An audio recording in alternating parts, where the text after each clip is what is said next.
Welcome to Susan LoPresti Wellness Mind, Body, and Soul podcast. This is the go-to space for midlife and mature women who are ready to reclaim their health, boost their energy, and live long, vibrant, and purposeful lives. Each week, we dive deep into natural wellness, holistic healing, anti-aging strategies, and healthy lifestyle habits to help you feel your best physically, emotionally, and spiritually. Whether you're navigating menopause, working through any kind of chronic condition, or simply wanting to age gracefully and intentionally, this show is your sanctuary for science-backed insights, powerful stories, and soul-nourishing inspiration. So, if you're a woman who's over 40 or 50 or older, looking to thrive in the next chapter of your life, you're in the right place.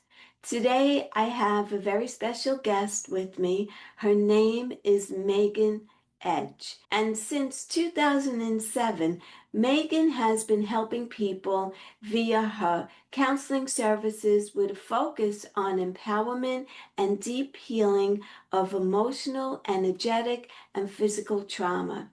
After 3 decades of studying in the metaphysical field of astral projection, rune stones, dream work, tarot, chakras, EFT, auras, and angel therapy, and past lives, completing various certification programs along with degrees in social work, women's studies, and geology, she has been named a master healer.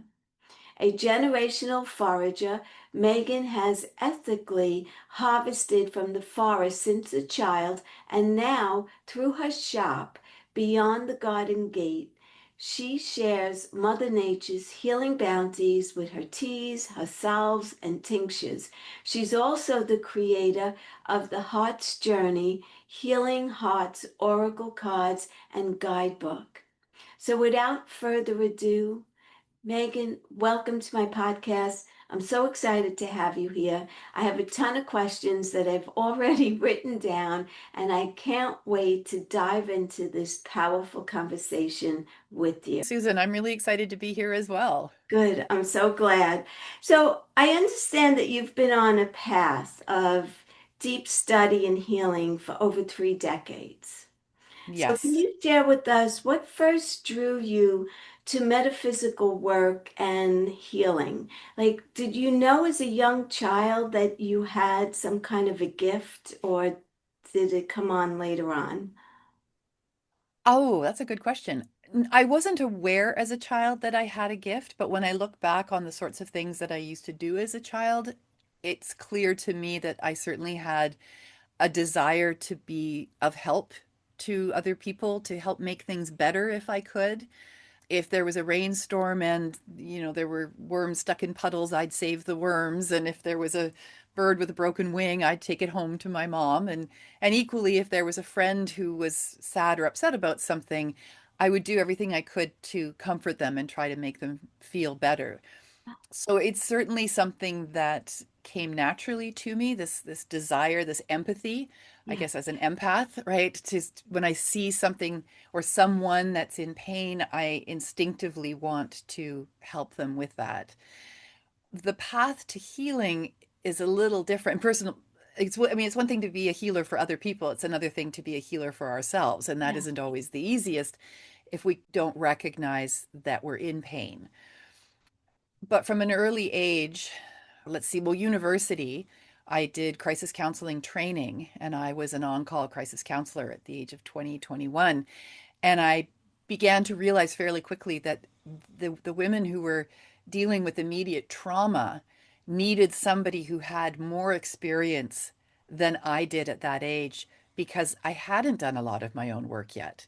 And, Hmm. and who was I at 20 to really be able to profoundly make a difference in someone's healing if I didn't have the tools or the experience or, quite frankly, the maturity to know how to best do that. So that awareness is where I became really committed to I want to understand everything I can understand about the way that the human mind and body works, Yeah. and and the way in which faith comes into that equation. And that can be faith in any number of things. It doesn't have to be a faith in an organized religious sense. It can be faith in a spiritual sense. And Mhm. metaphysics as a practice really attracted me because it lets us think outside the box, and it gives us alternatives to understanding the world around us and how we can make a difference in that world. Now, do you think that you had childhood trauma or trauma at all in yourself Yes, as a young girl? I did. And at the same time, I had a lovely childhood.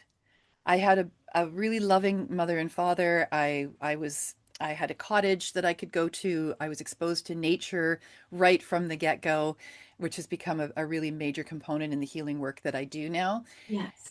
And yes, yeah, some of it is just, I don't know, the basic childhood trauma that we all might experience when our best friend, we get in a big fight with our best friend and she leaves the friendship and suddenly everybody's turned against you. You know, there's that kind of experience. Yes. Or the trauma of getting lost in a busy place. You know, trauma can show up in a lot of different ways, and we can inherit trauma as well. Yes. So, trauma that my mother may have experienced as a child, and I know that she did, that gets inherited at a cellular level, passed along in the hopes, I believe, and this is a metaphysical approach to this, in the hopes that the next generation can heal that trauma and it Yes. doesn't have to carry forward. My parents divorced when I was 15. That was a huge trauma. I was sexually assaulted when I was 15 as well. So there was another trauma. And trauma often does that. It layers and it what's the like we collect traumas. I'm getting goosebumps as I'm saying this. Wow. We collect traumas until I feel we get to a point in our journey where the body can no longer hold that trauma, nor does it wish to, Yeah. and it will try to get our attention in the form of disease and illness and injury. And if we have the wherewithal and the understanding that that's what's happening, then as an adult, we can step into the acknowledgement and then the healing of that trauma. And I believe that is possible at a very significant and deep level, that we can achieve deep and permanent healing from these experiences of our lives. Could anxiety be a message of trauma as well? If all of a sudden you start experiencing anxiety where you never had it before? Yes, Yeah. absolutely. Okay, so that's another way. So Yeah. you studied a wide range of practices from astro protection and also dream work to tarot and EFT. Was there a turning point when you knew that this was your life's calling? Yes. There was a couple of turning points, in fact. One was when my mother died, and she had had a long history of very radical surgeries in an effort to have her be healthy, and ultimately she died from complications of those surgeries as well as an addiction that she was struggling with. And as I saw her go through the mainstream medical system and I watched how she was so fundamentally failed by that system. Yes.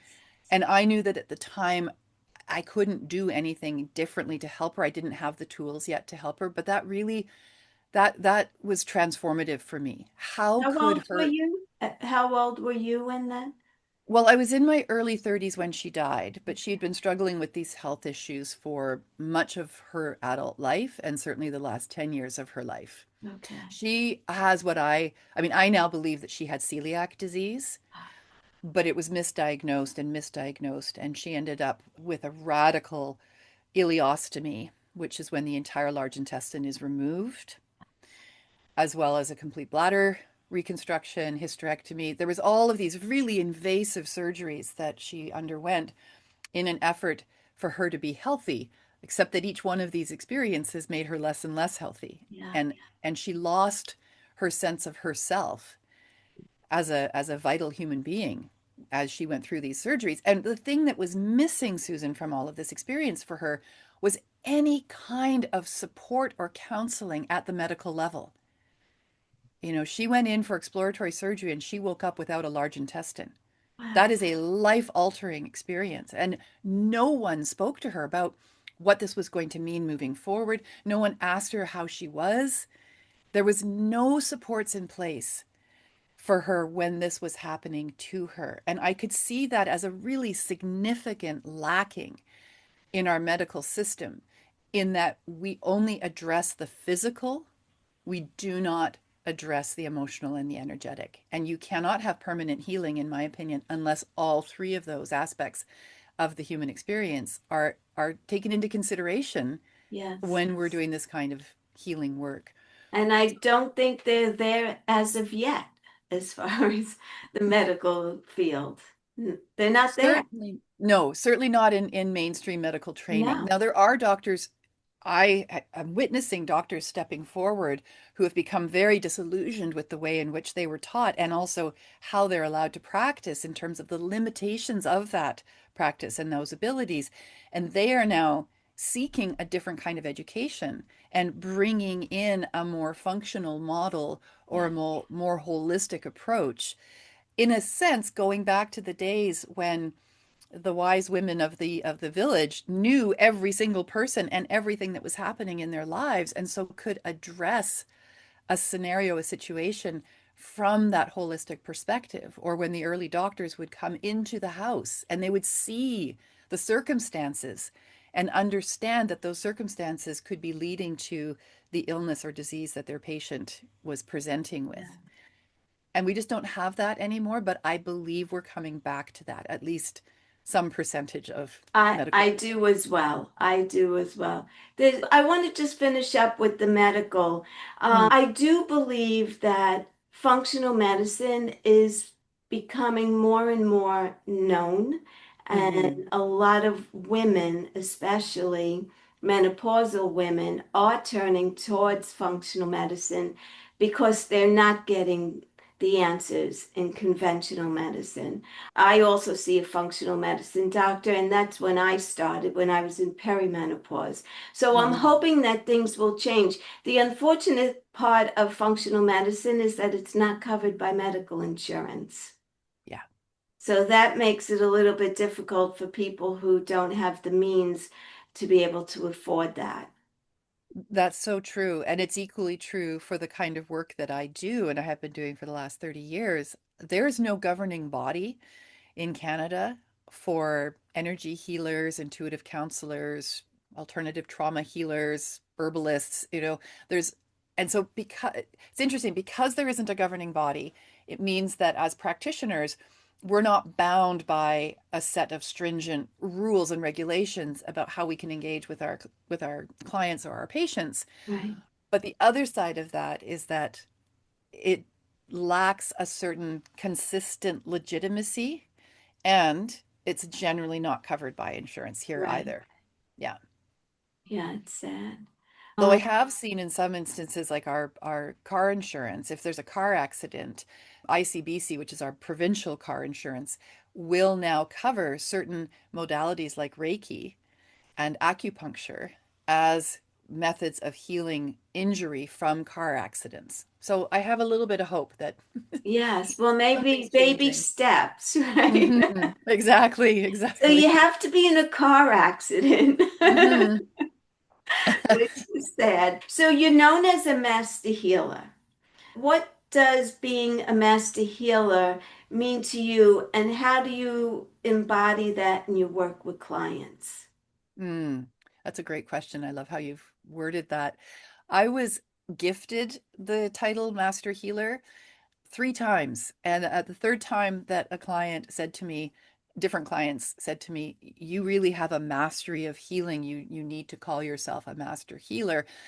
I appreciated that I wasn't doing them any good service by denying that Yes. title. I took it on very humbly and with great reticence because it sounded far too hoity-toity or highfalutin for how I considered myself at that time as a humble healer. And then I realized that also that was doing myself a disservice to see myself as that humble, quiet healer, when in fact, we need healers in this world. And it felt like it was my role to step into and begin to own that title in the same way that an MD would put MD at the end of his or her name, right? Absolutely. And what it is a reflection of not only the number of years and the many modalities that I've trained in and studied and learned, so that I can then bring those healing modalities to my clients, but it's also a reflection of the value that traditionally cultures have placed on people who were designated to be the healers in those communities. And as a woman, it felt especially important to be able to say, this is who I am, and this is the work that I do, and this is the value of the work that I do. Yeah, Because not a lot of women in our culture are offered that opportunity or know how to step into that. It's right. just not what we're given. Great point. Yes, absolutely. Mhm. So let's talk about trauma because it manifests emotionally, it manifests physically and energetically. So, how do you Mhm. address all of these layers when you're working with someone? The first place that I start with is the story. And by that, I mean the way in which a person is talking about their experiences, what they consider to be a traumatic experience. There's often an education piece around that because people can be walking around not recognizing or realizing that they are carrying trauma if they have dismissed a traumatic event in their life as not being that relevant or not being that important, or they weren't given the opportunity to do any work around it as it was happening, they would diminish the impact of that trauma. So part of the approach is in when I hear their story, I listen to the words that they're using to describe their experiences, and from there, I get clues as to what as to how they're holding that trauma in their mind, in their understanding of their life's experiences, and then how it may end up showing up in their bodies in different ways. And you addressed the physical, the energetic, and the emotional, but the spiritual is also a really important piece to bring into our understanding of the effect that holding on to trauma has for us.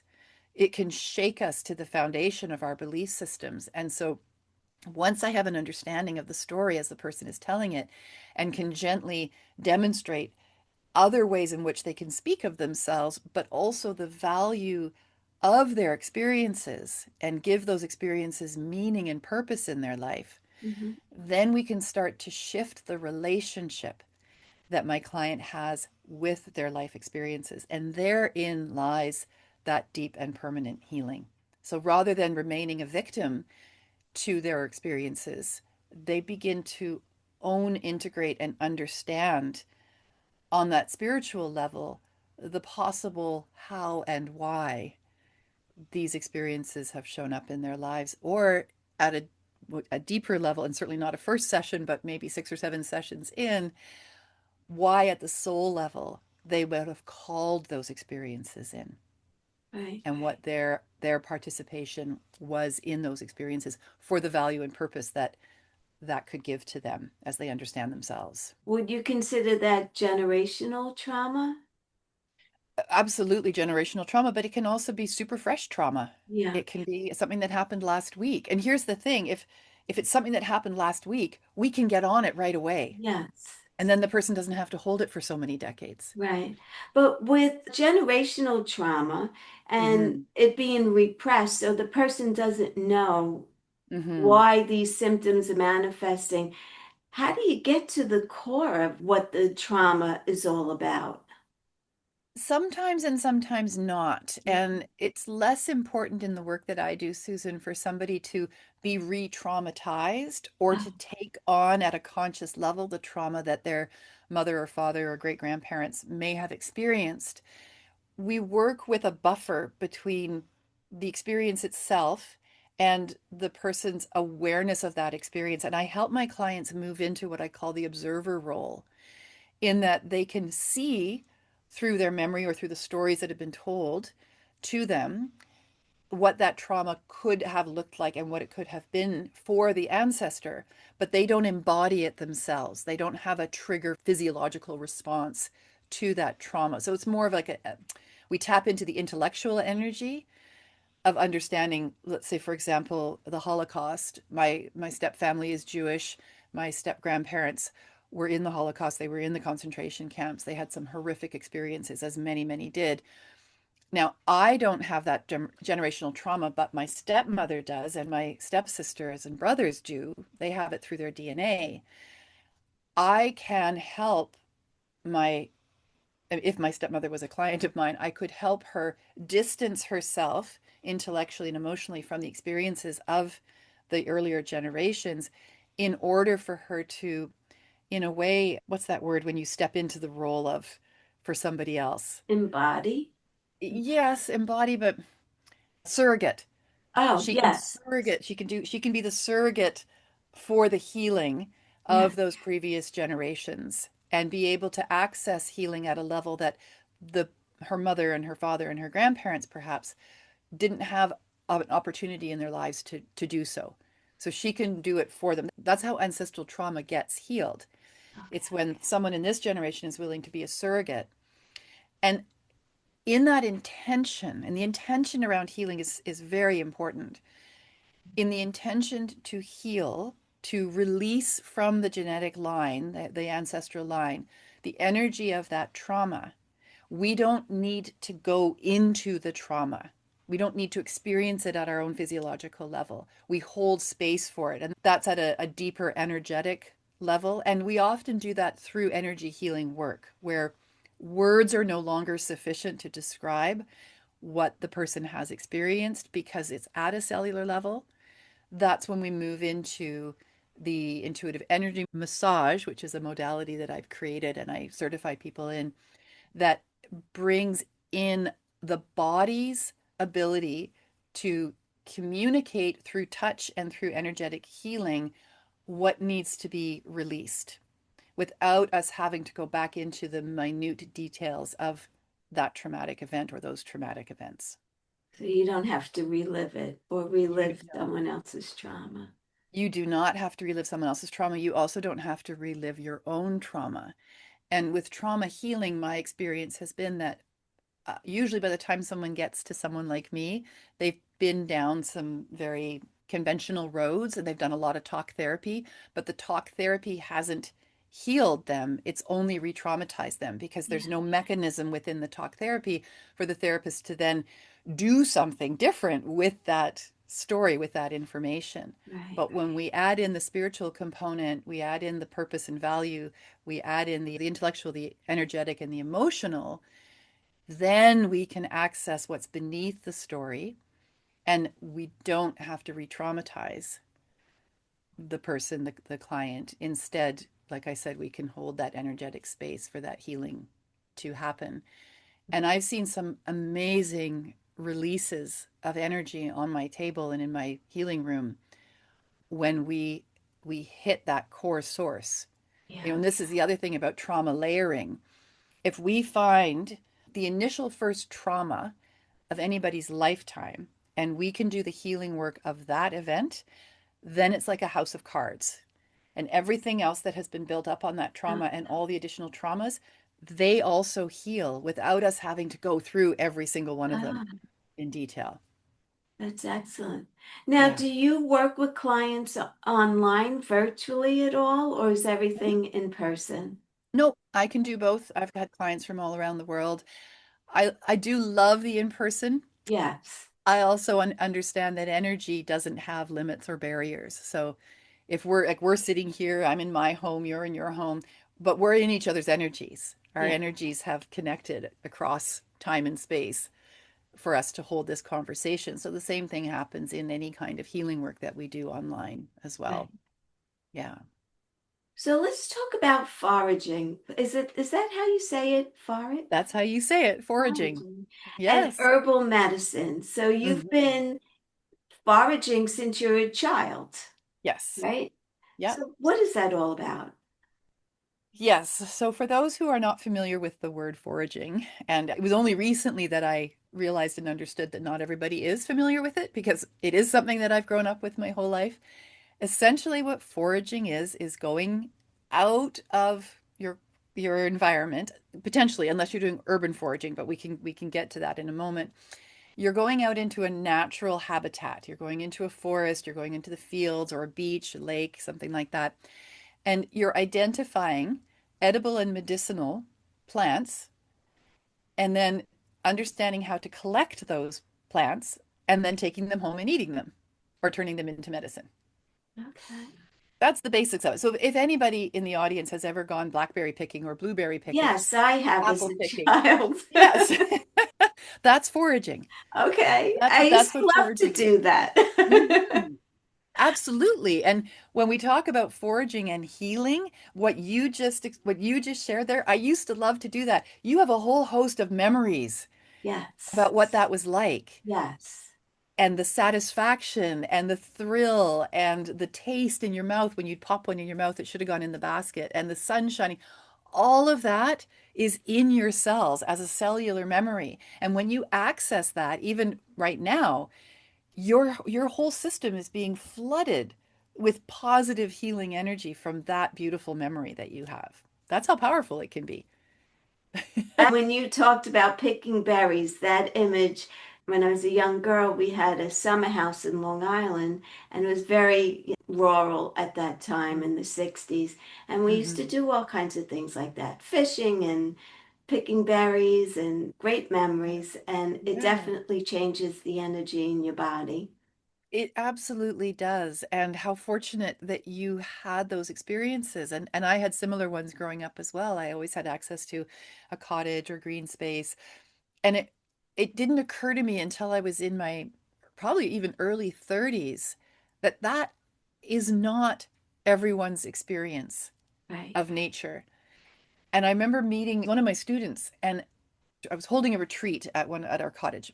And this student confessed to me she had never walked in the rain and Wow. she was terrified of the forest. And this is a young woman who grew up on Vancouver Island, which is where I live in Canada, on the west coast of Canada, surrounded by trees and beaches and the ocean and the rain.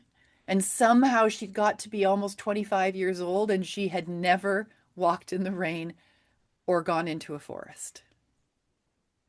And that blew my mind. I could not comprehend how that was even possible. Yeah. But what it helped me to see is that it's not everyone's experience to be exposed to fishing and picking berries and going mushrooming and or even being in nature or even feeling comfortable in the forest or in a wild space.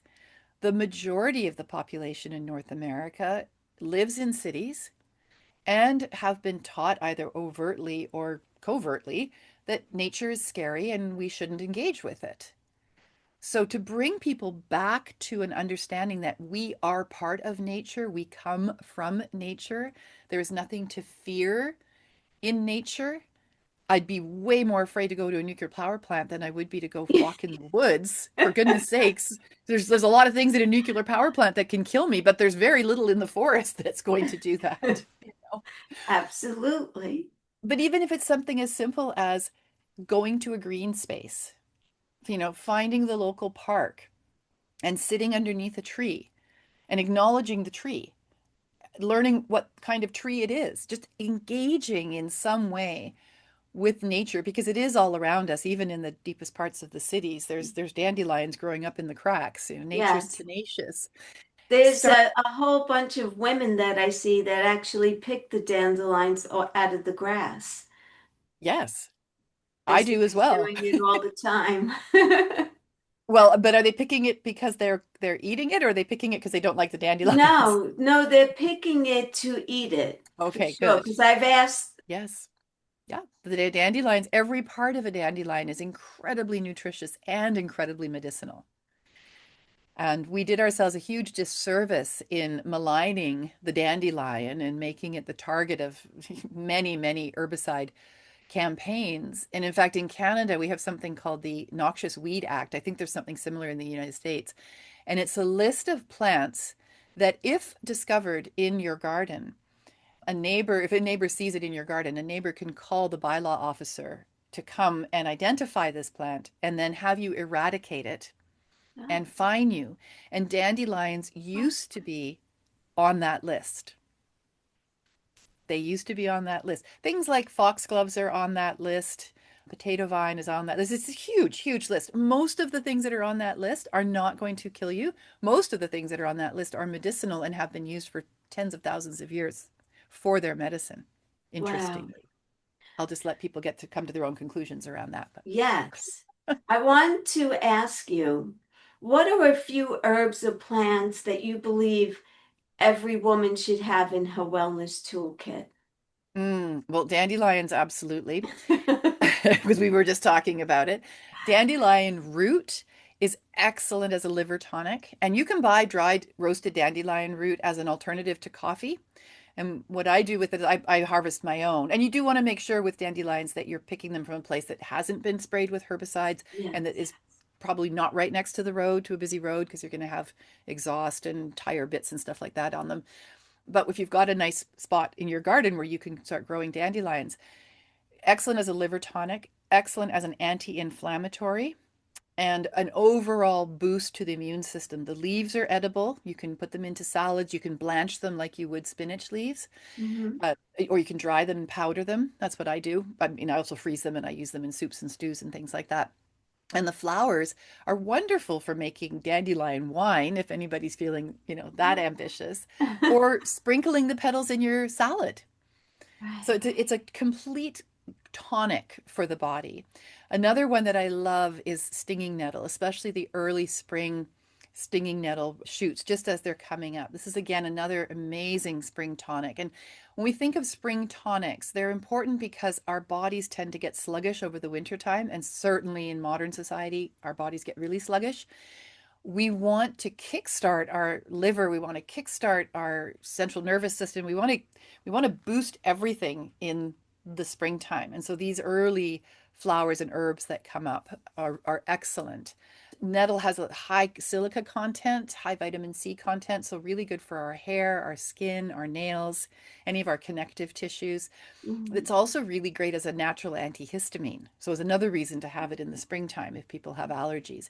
You can buy nettle flower or nettle leaf tea in Yes. probably any herb store or any, natural food store would have that, as well as the dandelions. Yeah. And then the other one, well, I love making herbal oils.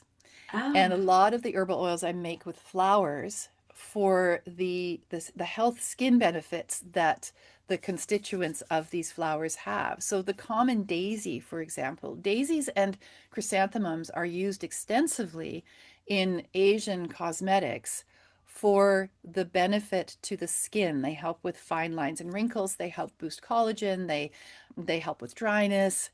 They've got some amazing emollient properties. And so then what I do is I take the flowers, I infuse them in an oil, and this will be a organic carrier oil, something really light for the skin like sunflower oil or grapeseed oil. Mhm. Infuse the petals. That infusion pulls out the components of the petal that have the benefits to our skin, and then I make it into a serum. And so just a couple of drops of the serum in your hand, put it on your face before bed, or put it in your skincare routine or in your bath, and you've got this beautiful skin supporting substance that is just absolutely wonderful. I'm looking at the results of your face because you have You. beautiful skin and it has a beautiful glow to it. Hmm. And so, yeah, I see it right there, right before Thank my you. eyes. Thank you. Well, one Wow, of the that's great. I love yeah. that. Yeah, do you have one more or Well, what I wanted to add to that is everything everything that I do throughout my day connects me with some kind of medicine. And whether I'm working with essential oils, I'm working with herbs, I'm working with food, I'm very intentional in what I put in my body, and yeah. I've made it a habit. Like I can't imagine not using my herbal oil blend first thing in the morning that helps my body produce the right levels of progesterone and estrogen. I did not go through any kind of catastrophic menopause at all, and I contribute that to the essential oils that I have been working with for the last number of years. I also eat an enormous amount of mushrooms. Those are incredibly good for us. For example, my water is never just plain water. This has got organic lemon juice in it. It's got colloidal silver in it. Just a couple of quick things that I can put in, a little bit of dandelion tincture, some ashwagandha. And I know it can sound like a lot, and I understand that it can feel overwhelming if somebody's not sure, if a woman's not sure, where do I start? What do I change first? Anything you change is going to be beneficial. And if you just add one pure medical therapeutic grade essential oil to your routine, maybe a couple of drops of lavender oil on your hand at night and just breathe it in before you go to sleep, you've started something new and you're creating intentional change because you're engaging with your body and your whole body, all the systems that we've been talking about. Mhm. And it becomes, I mean, for me, it became a really exciting thing to learn the next thing I was going to add, that I was going to put into my routine. So that at this point, I'm 56, I turned 56 in May, and I feel amazing. I feel younger now than I did when I was in my 30s and 40s. Now, I was given a diagnosis of fibromyalgia when I was in my 30s, which explained an enormous amount about why I was in such pain. And when you were asking earlier, what was a significant turning point? Receiving that diagnosis of fibromyalgia was the best thing that ever happened to me because it gave me something to work with. I could sink my teeth into it. I could start researching. I could find out what can I do to support myself, manage my symptoms, and understand why I've created this and called this into my life. What needs to change? And so it gave me, like I just said, it gave me something to work with. So instead of feeling sad for myself or sorry for myself or, oh my gosh, what am I going to do? And instead of allowing the doctors to say, right, well, this is your life now and here's all the medications we're going to Yeah. give you. I said, no, thank you. I want to learn more about this. I want to understand this better. And that was really what launched me fully engaged in my own healing work. And then experiencing the value of the things that I was doing. I took gluten out of my diet, for example. Over a number of years, I left the marriage that I was in because it was contributing to that Yeah. to that pain that I was in. It took time and it took commitment, and I wasn't always good at it, but I could recognize when I had slipped and maybe I'd had a bit of gluten when I knew that I shouldn't have had. And I could feel the consequences in my body. That spurred me even further to learn as much as I possibly could about healthy living. Yeah. And that's what it is. It's going from a toxic environment internally and externally and giving yourself permission to move into healthy living, whatever that looks like for you. Yes. That's Yeah. great. That is so good. It's incredible. So I just want to touch on you created the Hearts Journey, Healing Hearts Oracle cards. What inspired this deck for you, and how do you recommend people use it in their own healing? Beautiful. So I was touched on the fibromyalgia and that diagnosis, and that one of the things that I realized I needed to do was to heal the relationship with my husband at the time. And I tried a lot of things, did a lot of things. But it got to the point where he informed me that he didn't think he could come with me on this healing journey, that he felt quite comfortable and marginally happy enough the way things were, that he wasn't willing to undertake the journey to do the work, to bring our relationship to a deeper place. Mhm. He was afraid that if we did that, I would figure out that he wasn't the right person for me. These were his words. I'm paraphrasing slightly, but these were essentially his Yeah. words. I don't want you to learn that I'm not the right person for you. Well, he Okay. already was not the right person for you. Yes. In that moment, yes. And I came to the understanding that we had traveled together for as far as, and as long as we could, and Yeah. now was the appropriate time to move away from one another. And we had two small children, so of course it all needed to be done with integrity and, the highest authenticity as possible. That was the approach that I took with it. And so one of the things I did in a moment of despair was to shout out to the universe, Please give me a sign. Just show me a sign that when I see it or a symbol, I will know that I'm following my heart above all other voices and I am in integrity and authenticity. And the next day, I started seeing hearts everywhere. I started seeing these amazing heart shapes in the rocks on the beach, in the clouds, in the sky. They were everywhere. And so I started taking photographs of them. And I had those photographs on my phone, and they were just for me, so that in those moments of despair, I could look at them and remind myself that, right, I'm doing the best I can. I'm doing the best I can with what I know. I'm trying not to hurt anybody, but I can't stay where I am. And so, how do I move forward? And these amazing hearts, like here's an example. This is called Oh, Light Heart, and this is an oyster shell, and it's on the beach, and the darkness of the beach is the color of the sand. And then there's another little tiny heart in the hole. It's hard to I see, but see it. yeah. And so so I just had them on my phone. But I have worked with oracle cards as a healing tool for many decades, and I find them to be an amazing meditation tool. They're wonderful for hits of wisdom. They give you something to think about, and more times than not, they're absolutely accurate. Like you can't make it up. I've like I Right. said, been working with them for so long. So it occurred to me after I started sharing these pictures of hearts on my Facebook page as a way to help other people feel better that these could potentially be a deck of oracle cards that people could work with. Wow. And when I put that out to my community that I was considering this, I got so many yes, hell yes, yes, please make that deck of oracle cards. So that became the inspiration for creating this. But I wanted it to be more than a deck of oracle cards. And there are tens of thousands of decks of oracle cards out in the world now, which is an amazing thing. And as well Yes. as tarot, they're a little different, but they're complementary. The thing that I noticed in the decks that I was using with my clients is there was no story. There was no story by the author of why they made that deck of oracle cards, why they chose that theme or those images. Uh-huh. And I felt that that was missing because when I'm working with a divination tool like an oracle deck, I want to have a relationship with the imagery and with the messaging, and a deeper relationship can happen when we understand the story, the Mhm. what was the intent with this. So I decided to create a set of not just the oracle cards, and I'll pull an oracle card in a moment for the show, but I wanted it to have everything in it. So here's this beautiful box set. It's a hardcover box. The oracle cards come in their own little box. There's 42 full color oracle cards.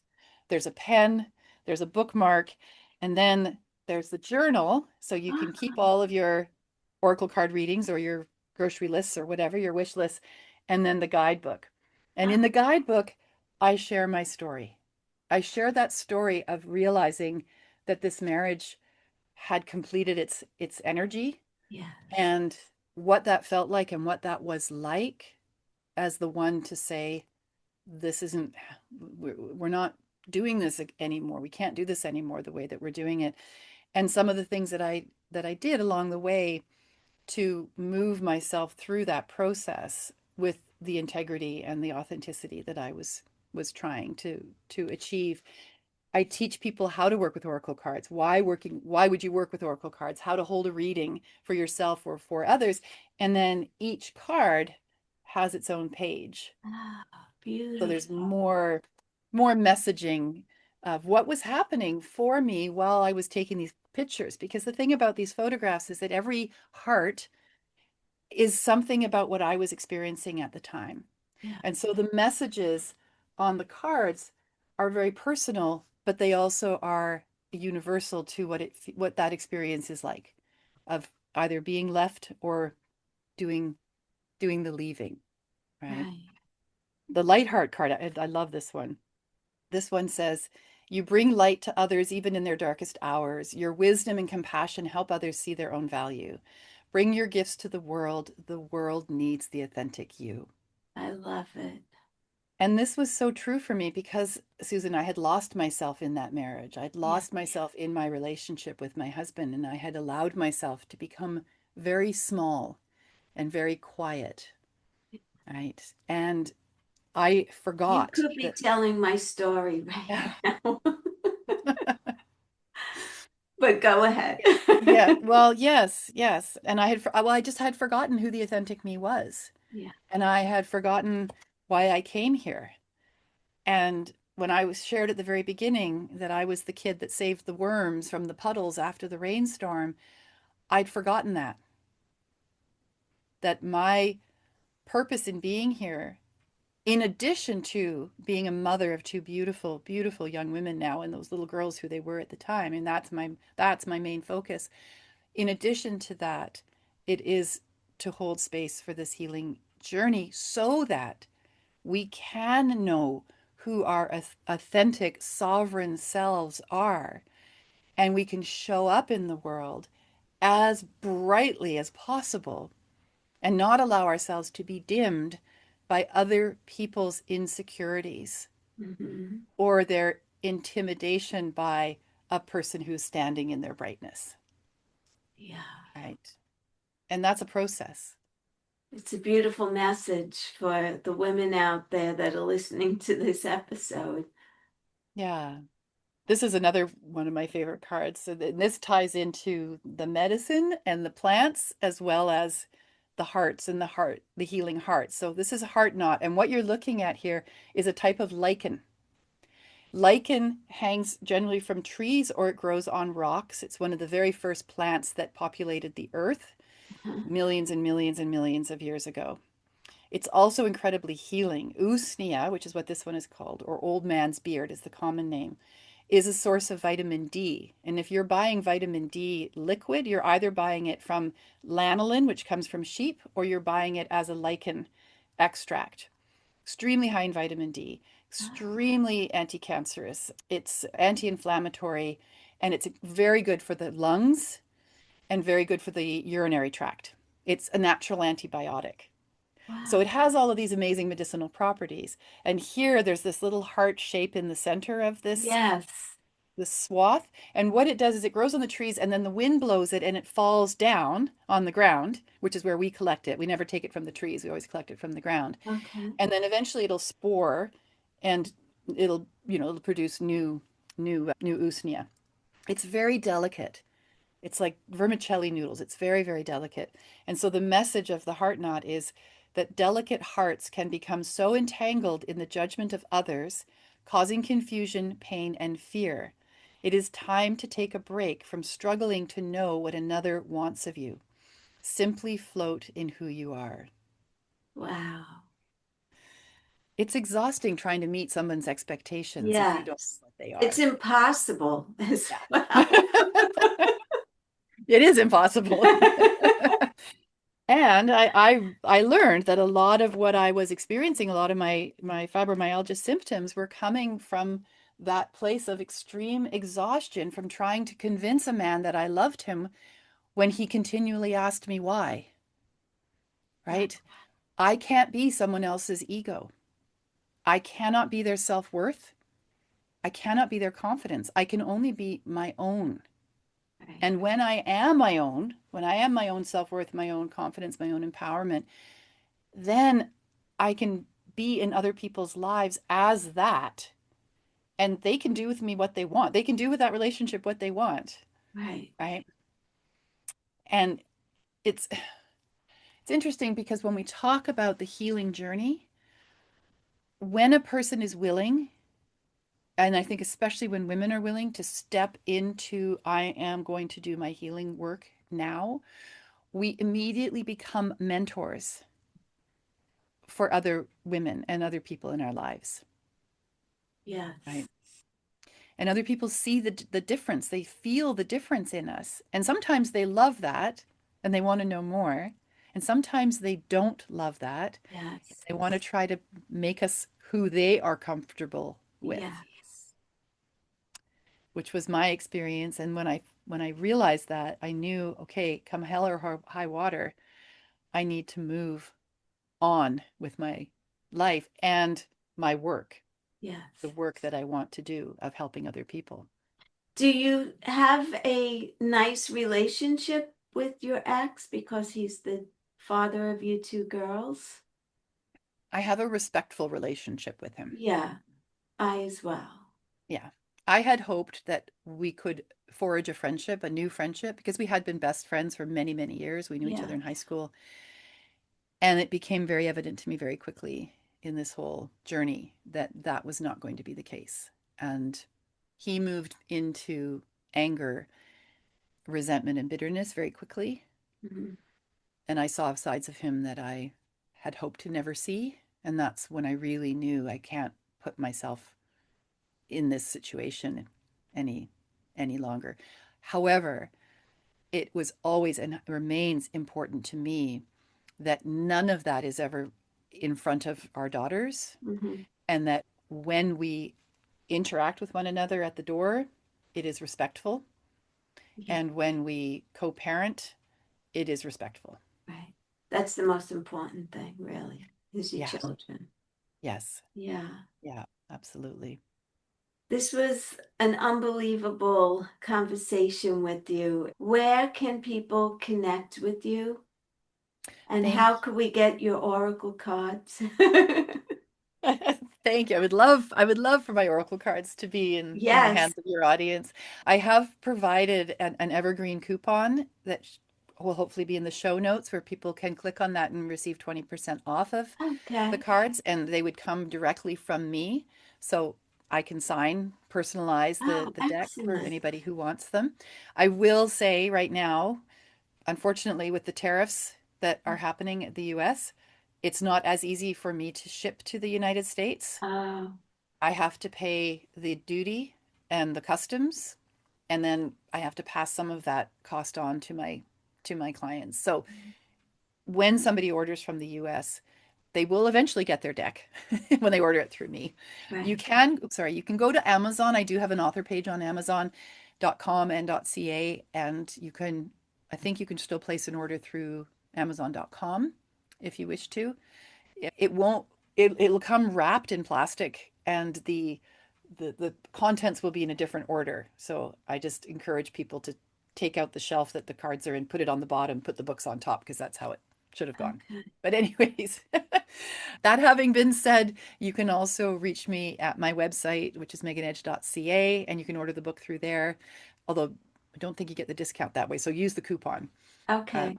yeah, And and I then there's probably have it in the emails that I received. it will be in the media kit, but what you might not have in the media kit is a link to the next book that I've participated in, which is this beautiful book here Oh, called The Expressive Arts, The Ultimate Creative Guide to Transforming Stress.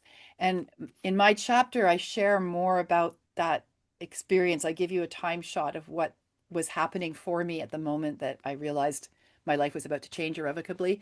And I share a tool about how to hold an oracle card reading.